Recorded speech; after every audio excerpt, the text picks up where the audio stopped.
ഇന്ന് നമ്മൾ വന്നിരിക്കുന്നത് നമ്മുടെ കുറച്ച് ബ്യൂട്ടി ടിപ്സുമായിട്ട് കേട്ടോ. കാരണം നമ്മുടെ മുടി വളരാനും പിന്നെ കൊഴിച്ചിലൊക്കെ മാറി താരനൊക്കെ പോകാൻ പറ്റിയ ഒരു നല്ലൊരു സാധനമായിട്ടാണ്, ഒരു ഔഷധ ഗുണമുള്ള സാധനം കേട്ടോ. ഇതിന് ഞങ്ങളുടെ നാട്ടിൽ കയ്യെണ്ണി എന്നൊക്കെ പറയും. നിങ്ങളുടെ നാട്ടിൽ എന്താ പറയുന്നതെന്ന് എനിക്കറിയത്തില്ല. ഇത് പിന്നെ ദശപുഷ്പങ്ങളിൽ പെട്ട ഒന്നാട്ടോ.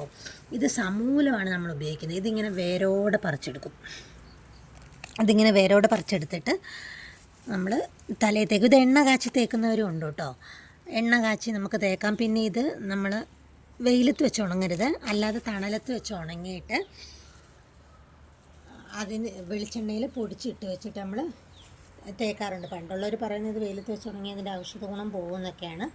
അതുകൊണ്ടാണ് നമ്മളങ്ങനെ ചെയ്യുന്നത്. തണലത്ത് വെച്ച് ഉണങ്ങിയിട്ട് ഇത് പൊടിച്ച് ഇത് ഞാനൊക്കെ എൻ്റെ ചെറുപ്പത്തിൽ നന്നായിട്ട് ഞങ്ങളൊക്കെ ഇത് എണ്ണ കാച്ചിയൊന്നും തേക്കൂല കേട്ടോ. എനിക്ക് കാച്ചെണ്ണ പറ്റില്ല. അപ്പോൾ ഞാൻ ഇത് ഡയറക്റ്റ് ഇങ്ങനെ എടുത്ത് കല്ലേൽ ഉരച്ചിട്ട് അതിൻ്റെ നീരെടുത്തിട്ട് തലയിൽ തേക്കലാണ്. ഞങ്ങളുടെ ചെറുപ്പകാലത്തിലൊക്കെ തേക്കലുള്ളതാട്ടോ ഇത്.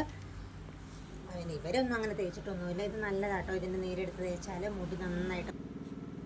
ഇതിപ്പോൾ നമ്മൾ ഇവിടെ ഇപ്പോൾ കണ്ടു. ഇതിപ്പോൾ നമ്മൾ അപൂർവമായിട്ടാട്ടോ ഇത് കാണുന്നത്. ഇത് പണ്ട് നെൽപ്പാടങ്ങളിലൊക്കെ ഇഷ്ടംപോലെ ഉണ്ടാകുമായിരുന്നു. ഇപ്പം മരുന്നൊക്കെ ഉപയോഗിച്ചിട്ടൊക്കെ തോന്നുന്നു. ഇപ്പം നെൽപ്പാടങ്ങളിലൊന്നും ഇത് അങ്ങനെ അധികം കാണാറില്ല. ഇതൊക്കെ നശിച്ചു പോയിക്കൊണ്ടിരിക്കുകയാണ്.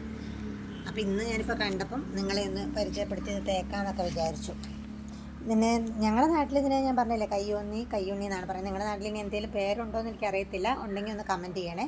നമുക്കിനി ഇത് എങ്ങനെയാണ് അരച്ചതിൻ്റെ നീരെങ്ങനെ എടുക്കുന്നതെന്ന് നോക്കാം. സമൂലമായിട്ടോ എടുത്തേക്കുന്നത്. ഇത് സമൂലമാണ് എടുക്കേണ്ടത്. ഇതിൻ്റെ വേരും പൂവും കായും എല്ലാം ഗുണമുള്ളതാട്ടോ. ഇലയും തണ്ടെല്ലാം. ഇത് എന്നിട്ട് നന്നായിട്ട് ഇതിൻ്റെ വേരിങ്ങനെ കഴുകിയെടുക്കുക. നന്നായിട്ട് കഴുകിയെടുത്തിട്ട്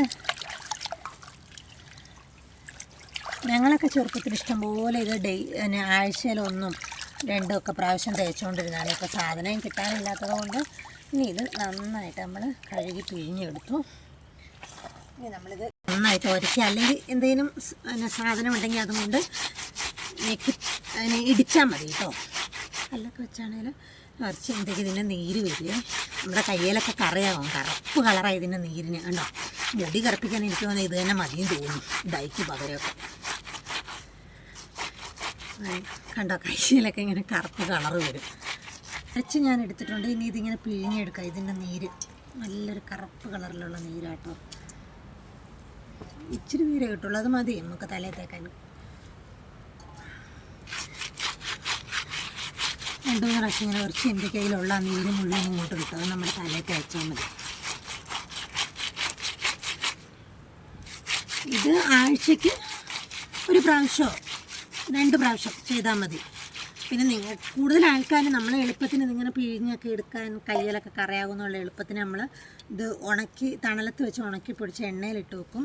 അല്ലെങ്കിൽ എണ്ണ കാച്ചി ഇതിങ്ങനെ 1 പ്രാവശ്യം പിഴിഞ്ഞെടുത്തിട്ട് എണ്ണ കാച്ചി നമ്മൾ വെക്കും. ഇതെങ്ങനെ വേണേലും ചെയ്യാം. സംസ്കൃതത്തിൽ ഇതിന് പറയുന്ന പേര് ഭൃംഗരാജ് എന്നാട്ടോ. അപ്പം നിങ്ങൾ ഇത് ഉപയോഗിച്ചിട്ടുണ്ടെങ്കിൽ ഒന്ന് കമൻറ്റ് ചെയ്യുക.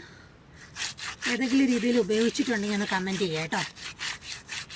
അപ്പോൾ ഇന്നത്തെ വീഡിയോ ഇത്രയേ ഉള്ളൂ. അടുത്ത വീഡിയോ ആയിട്ട് വീണ്ടും കാണാം. Okay, by.